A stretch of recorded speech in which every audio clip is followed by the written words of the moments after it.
Buenas tardes, desde el Palacio de la Moneda, dando a conocer la evolución de la pandemia en Chile al día de hoy, 7 de junio del 2021. Saludo y agradezco, como siempre, a las radioemisoras y canales de televisión que voluntariamente se unen a esta transmisión y agradezco también a nuestros profesionales del área de comunicaciones del Ministerio de Salud y de la Moneda. El subsecretario de Redes Asistenciales, doctor Alberto Duñac, dará a conocer el reporte diario acerca de la evolución y de los casos producidos por el coronavirus en Chile. Así que le cedo la palabra, doctor Duñac. Gracias, ministro. Muy buenas tardes. En el día de hoy, la Red Nacional de Laboratorios informó el resultado de 78.828 exámenes. De estos, 75.405 corresponden a exámenes PCR, de los cuales 6.330 resultaron positivos. Esto corresponde a un 8,39% de positividad. Y además, 3.423 test de antígeno, de los cuales 628 fueron positivos, totalizando 6.958 nuevos casos confirmados de COVID-19. Es importante precisar que del total de pacientes infectados, el 75% de ellos no tenían su esquema de vacunación completado. En el caso de la región metropolitana, el total de exámenes realizados con ambas técnicas fue de 30.867, de los cuales 3.390 resultaron positivos. La cifra total de personas diagnosticadas con COVID-19 a la fecha alcanza 1.434.884, de los cuales 48.596 son casos activos y 1.355.224 son casos recuperados. En el día de hoy, la Red Integrada de Salud cuenta con 4.486 camas críticas habilitadas, de las cuales 4.320 se encuentran ocupadas, representando un 96%. De estas unidades, 3.247 corresponden a casos graves de COVID-19, de los cuales el 85% están conectados a un respirador mecánico. Es importante señalar que dentro de los pacientes COVID hospitalizados en cuidados intensivos, el 86% no tiene un esquema de vacunación completo. En cuanto al número de pacientes con enfermedades no COVID, esta cifra en el día de hoy asciende a 1.073. Hoy día, gracias al esfuerzo de todos los establecimientos públicos y privados, disponemos aún de 166 camas críticas en la red integrada público-privada. En el siguiente gráfico podemos ver cómo ha evolucionado el promedio de ingresos de pacientes a unidades de cuidados intensivos. En el día de hoy tenemos 206 casos, 4 más que los que reportamos el sábado pasado. Y como señalé hace un momento, el 86% de ellos corresponden a pacientes que no han completado su esquema de vacunación. En otra materia, y en cuanto a la información entregada por el Departamento de Estadística e Información DEIS del Ministerio de Salud, debemos lamentar el fallecimiento de 121 compatriotas, con lo cual la cifra total de decesos asociados a esta pandemia asciende a 30.058 casos en el país. Finalmente, con respecto a las residencias sanitarias, disponemos de 208 recintos con una capacidad total de 14.948 camas. La ocupación a nivel nacional es de un 73%, quedando un total de 2.893 camas disponibles para ser utilizadas. Gracias, ministro. Muchas gracias, subsecretario Duñac. Como siempre, también quiero informar que los nuevos casos confirmados a nivel nacional alcanzan un alza del 3% en comparación a los últimos 7 días. Y hemos notado una leve disminución, obviamente, de los nuevos casos.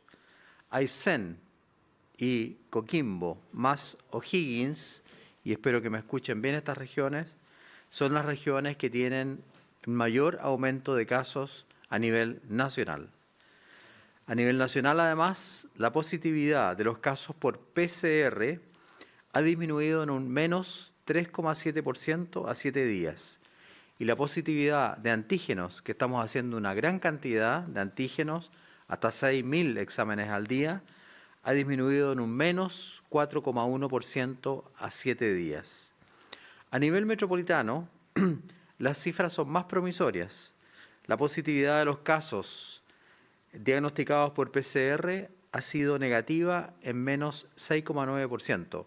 Hay una baja en la cantidad de casos de un 6,9%, mientras que en el caso de los test de antígeno, la variación negativa es de menos 6,4%. Pensamos que son buenas señales, sin embargo, no debemos bajar los brazos, no debemos abandonar el esquema de protección en contra de la diseminación del virus, que consiste en cosas tan simples como las hemos dicho siempre: mascarilla, distanciamiento físico, lavado de manos, ventilación, mucha ventilación y obviamente reducir las conductas de riesgo. En algunas regiones del mundo, sobre todo en India y ahora en Inglaterra, por las noticias que tenemos desde ayer, aparece una nueva cepa, la cepa llamada India o cepa variante Delta. Esta cepa, variante Delta, es altamente contagiosa. Manifestamos nuestra preocupación por la diseminación mundial de esta variante.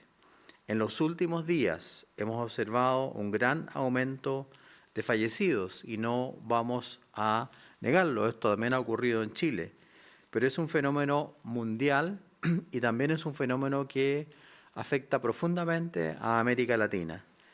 Por millón de habitantes en el mundo, en los últimos 7 días, de los 10 países con más muertes causadas por COVID-19, repito, en los últimos 7 días, 7 de los países reportados a nivel mundial son pertenecientes a América Latina. De 10 países que en el mundo han mostrado una mayor cantidad de muertes por millón de habitantes en los últimos 7 días, 7 son de América Latina. Si consideramos los 15 países con más fallecidos por millón de habitantes en los últimos 7 días, 11 pertenecen a América Latina y Chile ocupa en ese grupo de 15 el penúltimo lugar. ¿Qué quiero decir con esto? Que es un fenómeno muy arraigado en este momento en América Latina. Nosotros no hacemos ni haremos comparaciones con países vecinos ni con países hermanos, pero sí queremos llamar la atención de que este es un fenómeno que está atacando profundamente a América Latina. Y quiero volver a repetir lo que dijo el doctor Miguel O'Ryan de la Universidad de Chile. Si no tuviésemos la tasa de vacuna que tenemos en este momento, Chile podría tener hasta 25.000 casos diarios en contraposición a los casos que tenemos hoy día. Recuerdo que hoy día llegamos a los 6.900 y tantos casos diarios. Lamentamos, como siempre, el fallecimiento de tantos compatriotas. Nos produce dolor, mucho dolor. Lo sentimos por ellos y también lo sentimos por sus familiares y los acompañamos en este dolor. Hemos hecho todo lo humanamente posible para controlar la pandemia. Hemos hecho y seguiremos haciendo, si es necesario, mayores esfuerzos aún. En esfuerzo, en trabajo, en dedicación, no nos vamos a quedar. Y me acompañan mis subsecretarios, y me acompaña todo el equipo de salud, nos acompaña la atención primaria, nos acompañan todos los funcionarios de buen corazón que hacen todo el esfuerzo por combatir esta pandemia. Si nosotros nos comparamos con otros países, estamos evidentemente mucho mejor y estamos con una tasa de vacunación mucho más alta, la tercera más alta de todo el mundo. Los estudios sobre vacunación demuestran que las vacunas evitan el contagio. Y hoy día sale una entrevista al doctor Tomás Pérez Sacle, donde dice claramente que la vacuna Sinovac en promedio, evita la infección entre un 60 y 65%. Y además evita el ingreso a pacientes a la UCI en más de un 75%. Creo que eso hay que repetirlo hasta el cansancio. Y las comparaciones que se hacen con otros países que tienen una cantidad de vacunados similar a nosotros en porcentaje, son países que partieron casi 2 meses antes vacunando y que también obviamente tienen otro tipo de vacuna. Pero nosotros afortunadamente tenemos un amplio abanico de tipos de vacuna y esperamos que prontamente tengamos resultados más positivos en relación al esfuerzo gigante que hemos hecho. Quiero mostrarles un video sobre la llegada de las últimas dosis de vacunas e insistir que lo más importante es vacunar a los rezagados. Nosotros tenemos más de 900.000 rezagados en un grupo de edad que desgraciadamente, y lo ha dicho el doctor Duñac varias veces, está ingresando a la UCI. Y de los que fallecen en UCI, el 80% son pacientes que no están vacunados. Así que no se puede hablar de que la vacuna no hace efecto. Todo lo contrario. Si el 80% no está vacunado, significa que la vacuna sí hace un efecto muy importante. Llamamos a continuar con la campaña. Llamamos a que los jóvenes se vacunen, así como lo hicieron los adultos mayores, con alegría, con esperanza, pensando en un futuro mejor para ellos, para su familia y para la patria. El calendario para esta semana, como ya adelanté, incluye con gran fuerza una campaña especial para rezagados que corresponde a los días lunes 7, martes 8 y miércoles 9. Les pido de todo corazón que por favor se vacunen aquellos que les correspondió en el pasado y no lo hicieron. Y el jueves 10 y viernes 11 comenzamos con los adultos de 22 años. Y la próxima semana, obviamente, seguiremos con las edades secuenciales después de los 22 años, 21, 20. Esperamos llegar pronto a vacunar a las personas de 18 años para después, si Dios quiere, avanzar en edades menores. Hasta el momento, con una dosis, hemos logrado vacunar, sobrepasamos los 11 millones 47.640 personas. Esto equivale al 73,5% de la población objetivo a vacunar con una dosis. Y con 2 dosis ya hemos vacunado a 8.420.205 personas. Recordar que el efecto de la vacuna ocurre después de 14 días de la segunda dosis. Y nosotros siempre hemos dicho que las personas tienen que seguirse cuidando. No sacamos nada con vacunarse y después perder todas las medidas de protección. No, no es así. Vamos a tener que seguir con medidas de protección por muchos meses más. Con segunda dosis se ha vacunado el 55,4% de la población. Esto es muy importante porque esta población es la que está siendo más protegida. Y además, contra influenza, hemos vacunado ya a 5.174.590 personas. Recordad que en el grupo de influenza hay niños, hay embarazadas, hay otro grupo etario. ¿Y por qué nos preocupa? Porque obviamente en invierno puede llegar la influenza, a pesar de que en este momento la circulación viral de influenza es bajísima, así como la circulación viral de otros virus respiratorios. A continuación, le daré la palabra a la doctora Paula Daza, que nos tocará el tema hoy día de actividad deportiva en pandemia. Doctora Daza. Muy buenas tardes. La actividad deportiva beneficia mucho la salud física y mental de las personas.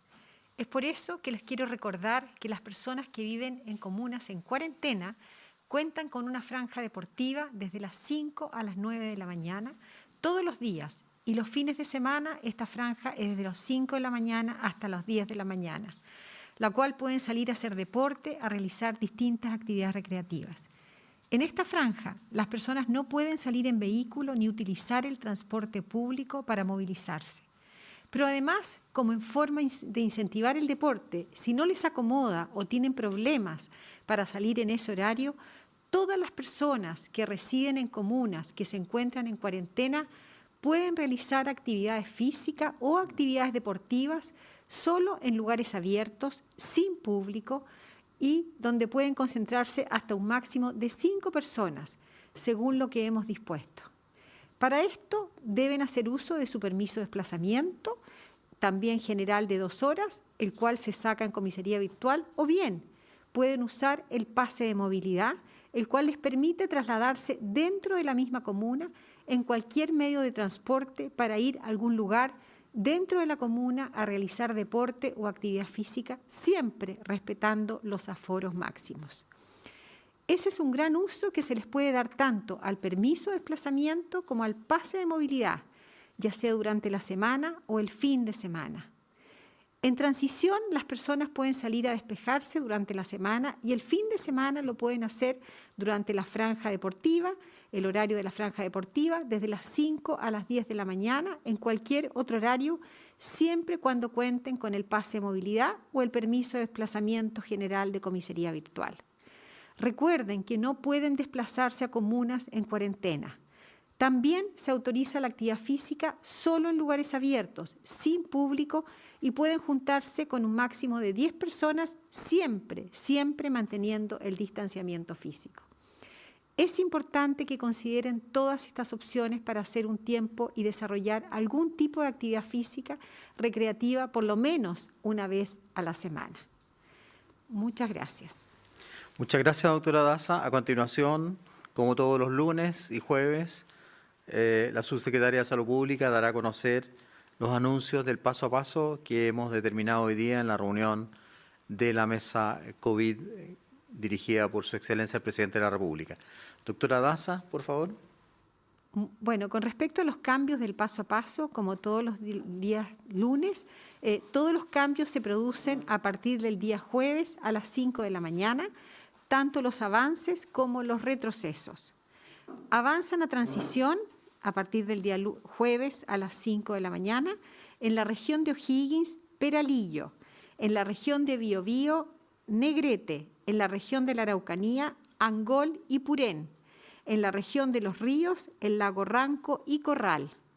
Avanzan a preparación en la región de Antofagasta, María Elena, en la región de Atacama, Chañaral, en la región de Biobío, Antuco. Avanzan a apertura inicial en la región de Magallanes, la comuna de Laguna Blanca.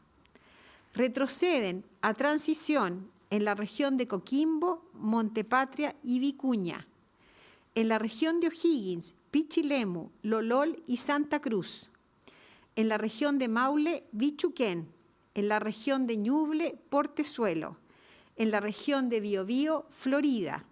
En la región de la Araucanía, Melipeuco. En la región de Aysén, Río Ibáñez. Retroceden a cuarentena en la región de Coquimbo, Ovalle.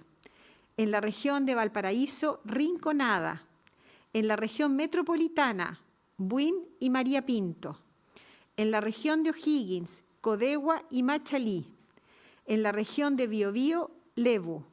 En la región de Los Ríos, Panguipulli y Lanco. En la región de Los Lagos, Calbuco.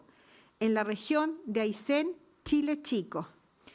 Además, quiero anunciar que con respecto a la medida del cierre de fronteras, esta medida se va a mantener tal cual como está hasta este momento, hasta el 30 del día de junio. Hasta el 30 de junio se mantiene el cierre de fronteras como lo hemos establecido hasta este momento.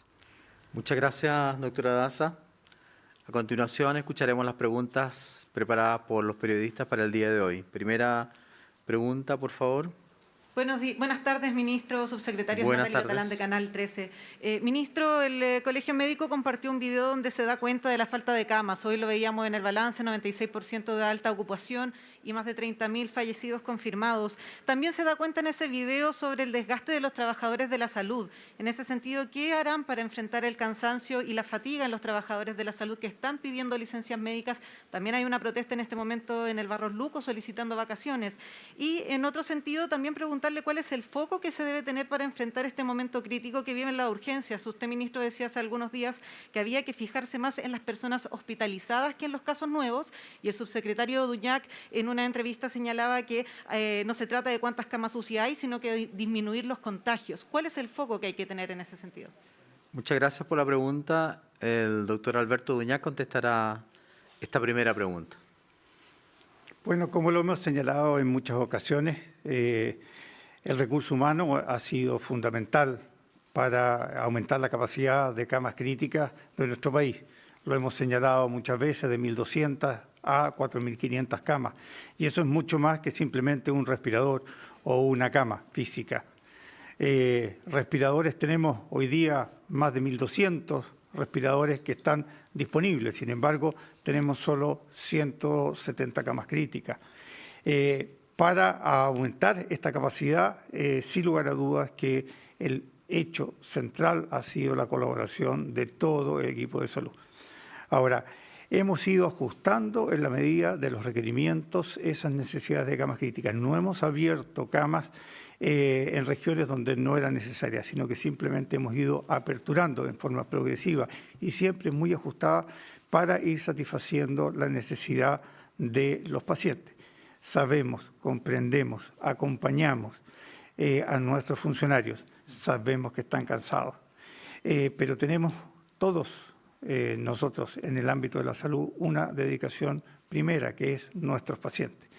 De modo tal que yo sé que ellos están haciendo muchos de ellos dobles turnos, a veces triples turnos, pero nos debemos más que nada a nuestros pacientes y por ellos estamos y para eso y por ellos nos dedicamos a lo que estamos haciendo hoy día.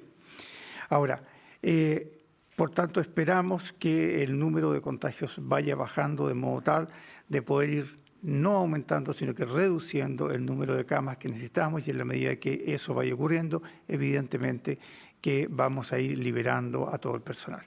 Respecto a los servicios de urgencia que usted señalaba, nosotros estamos implementando en realidad diferentes estrategias que, porque como viene el invierno, y en este periodo habitualmente las urgencias se sobresaturan, estamos diseñando planes de trabajo conjunto con la atención primaria de modo tal de poder resolver la gran parte de la problemática menos grave en los SAPUS y en los SAR comunales, extendiendo sus jornadas de trabajo de modo tal de que en la gran mayoría de los pacientes que tienen menor complejidad se puedan resolver ese nivel y no tengan que llegar a los servicios de urgencia hospitalarios donde se van a ver los casos más graves. Muchas gracias, doctor Duñac.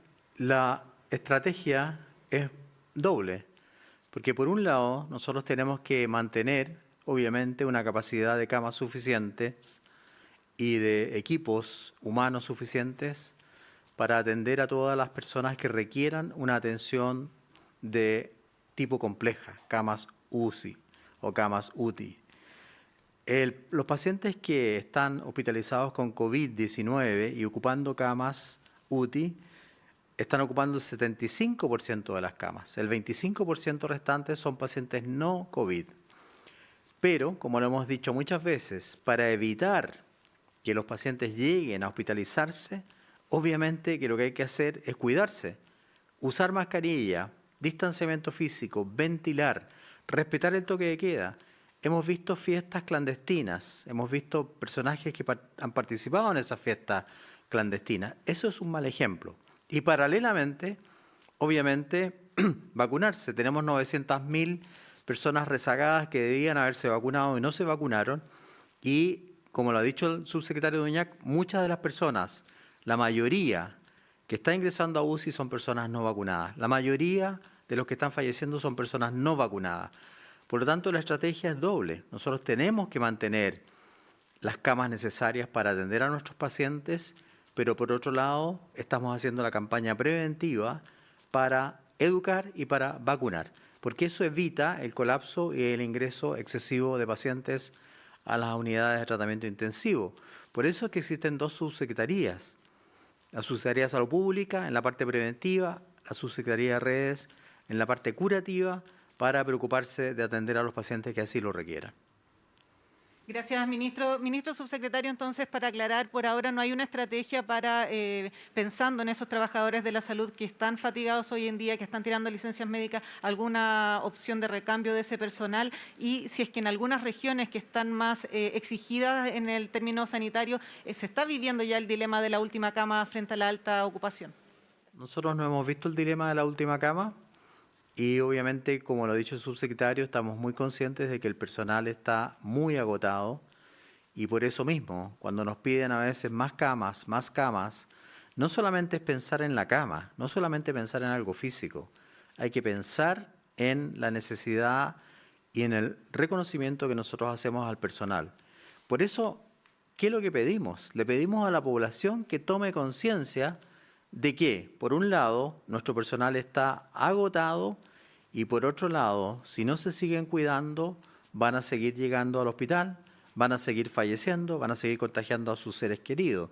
Entonces, la estrategia aquí, como ya lo dije hace un minuto, es doble. Prevenir para evitar la infección y, obviamente, darle a nuestros compatriotas la mayor cantidad de posibilidades para hospitalizarse con seguridad y ser bien atendidos.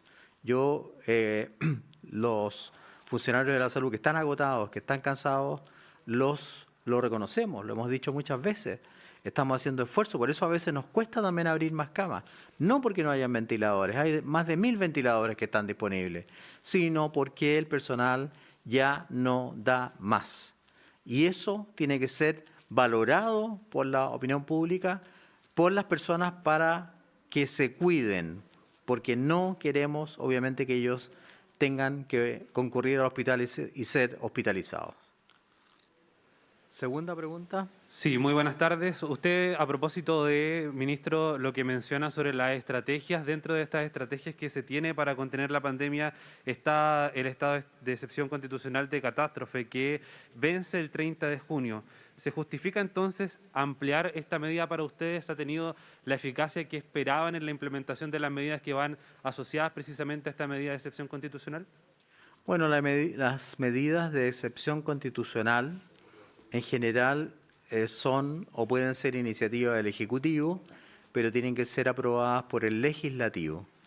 En el caso de la última, tramitación legislativa, varios ministros, entre ellos el que habla, acudió al Parlamento, obviamente, para dar las razones necesarias para continuar con este estado de excepción, ya que nos permite adoptar algunas medidas que combaten la pandemia, pero también medidas que tienen que ver con recursos económicos, con disponibilidad de elementos y con la compra rápida a veces de algunos elementos indispensables para el tratamiento de la pandemia. Sin embargo, como ya lo dije, esto depende de la voluntad del Ejecutivo, pero también de la voluntad del Parlamento. En este momento, nosotros sabemos que el estado de excepción se cumple el 30 de junio y días antes, obviamente con preparación, veremos si eso debe continuar o no. Con respecto al toque de queda, es lo mismo. Y cuando uno escucha en el Parlamento las discusiones, escucha voces a favor y voces en contra y argumentos a favor y en contra, y yo creo que hay que respetar al Parlamento, obviamente, y tener en consideración las opiniones de los parlamentarios y también, obviamente, de los grupos de expertos. Dada la situación actual de la pandemia, ministro, entonces, ¿es una herramienta que les sirve para contener la pandemia? Bueno, en algunos países se ha demostrado que sí, en algunos otros lugares del mundo se ha demostrado, no ha sido tan clara la demostración, por lo tanto yo creo que eso hay que evaluarlo, discutirlo, conversarlo, dialogarlo para poder llegar a una voluntad única. Yo quiero rescatar la columna de Ernesto Otone este fin de semana en La Tercera, donde justamente pone en discusión o pone en el tapete este tipo de temas, este tipo de discusión. Y él habla que justamente, no solamente en el ámbito político, sino que en el ámbito del manejo de la pandemia, lo que tenemos que hacer es trabajar unidos, trabajar en conjunto, trabajar en pos de la población de Chile. Yo creo que ese es el mensaje que tenemos que dar todas y todos para continuar de mejor manera manejando esta pandemia. Muchas gracias.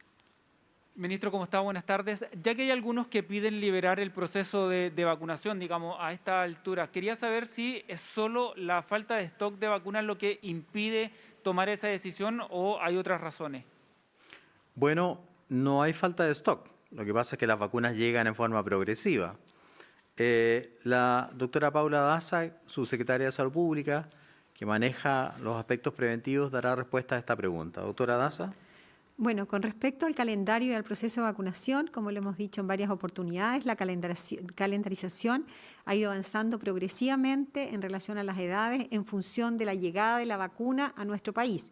Y es por eso que hemos ido avanzando en estas edades. Esta semana vamos a llegar a los 22 años y tenemos un compromiso, que es llegar durante este mes a los 18 años. Y aquí quiero aprovechar de hablarle a los jóvenes de 18 años que me han escrito muchos jóvenes de 18, 19 años que preguntan ¿cuándo va a llegar la vacuna? A ellos quiero hablarles y decirles que vamos a garantizar que durante este mes de junio vamos a tener una vacuna para ellos y alcanzar esa meta que nos hemos propuesto, que es vacunar al menos al 80% de esta población objetivo, que son hasta los 18 años. Por lo tanto, vamos a seguir avanzando en la medida que las vacunas vayan llegando, porque tenemos que garantizar no solamente tener las primeras dosis, tenemos que ser responsables y garantizar que tenemos las segundas dosis para aquella población que se ha ido vacunando. Subsecretaria, aprovechar de preguntarle, porque usted anunció que la extensión del cierre de fronteras se va a mantener hasta el 30 de junio. Hoy también España, por ejemplo, informaba que va a recibir viajeros vacunados con Sinovac.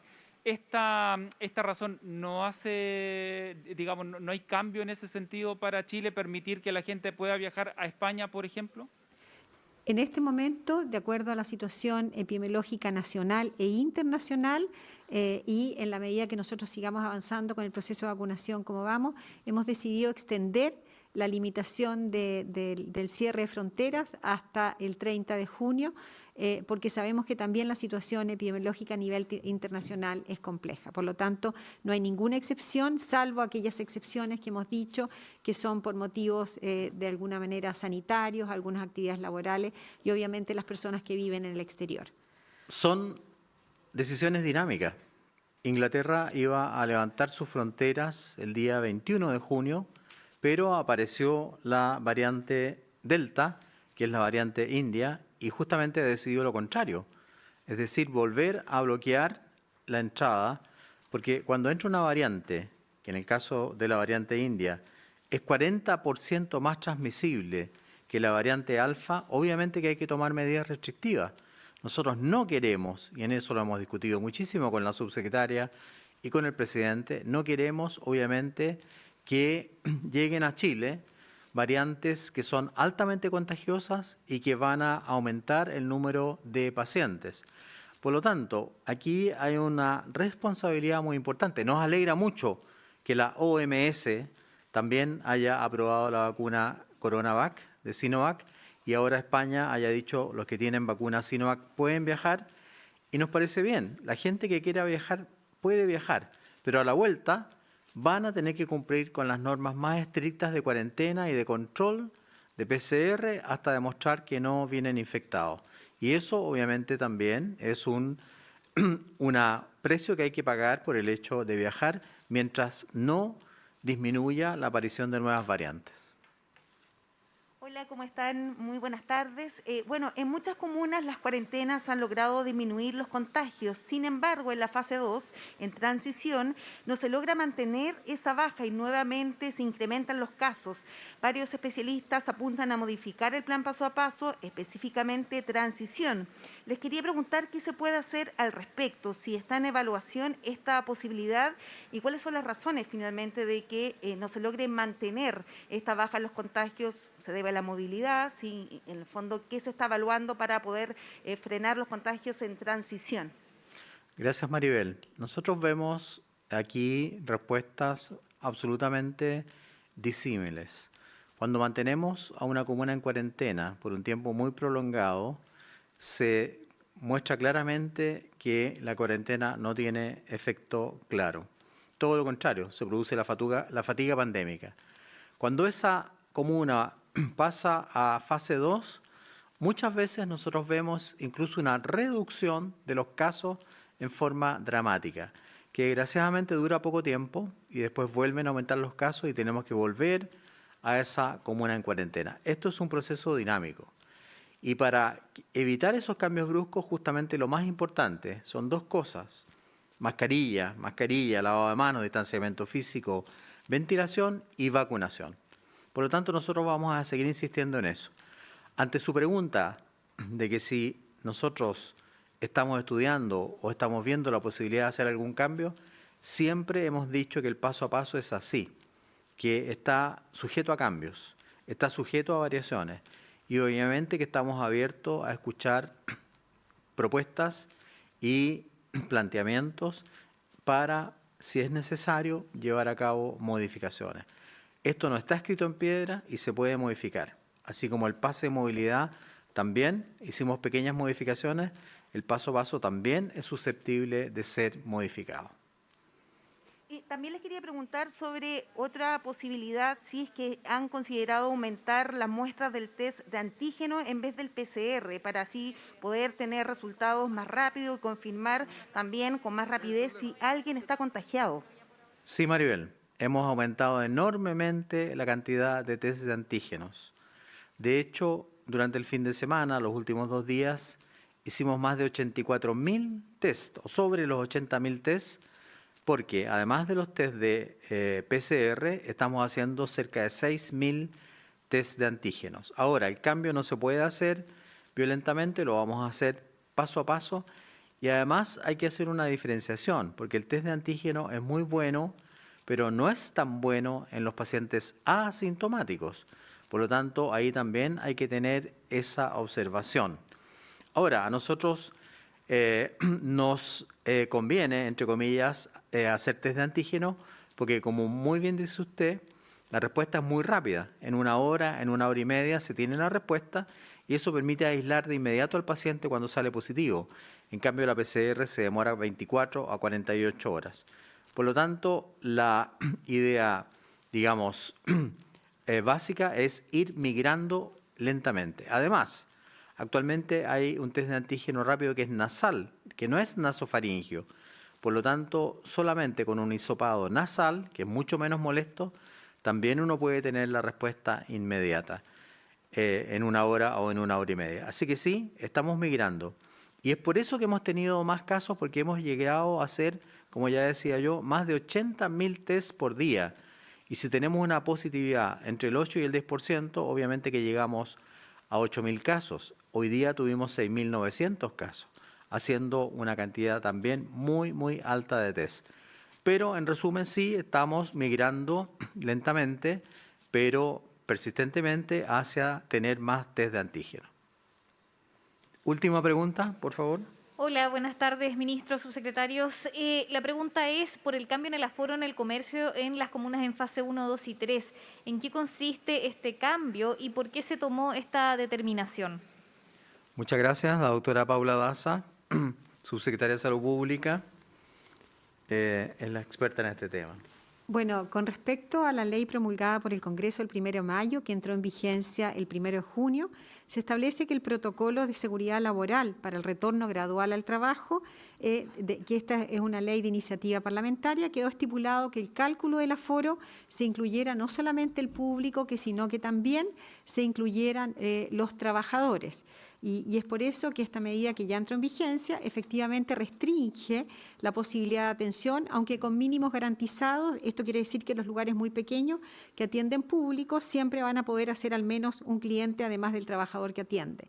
Ahora, como Ministerio de Salud, que tendremos que apegarnos siempre a la ley, estamos en evaluación, absolutamente como todas las medidas, y lo dijo el ministro recién, del paso a paso en relación a los aforos y obviamente garantizando la seguridad tanto de los trabajadores como del público, respetando las medidas sanitarias y esto que lo estamos evaluando permanentemente en relación a la evolución de la pandemia en nuestro país.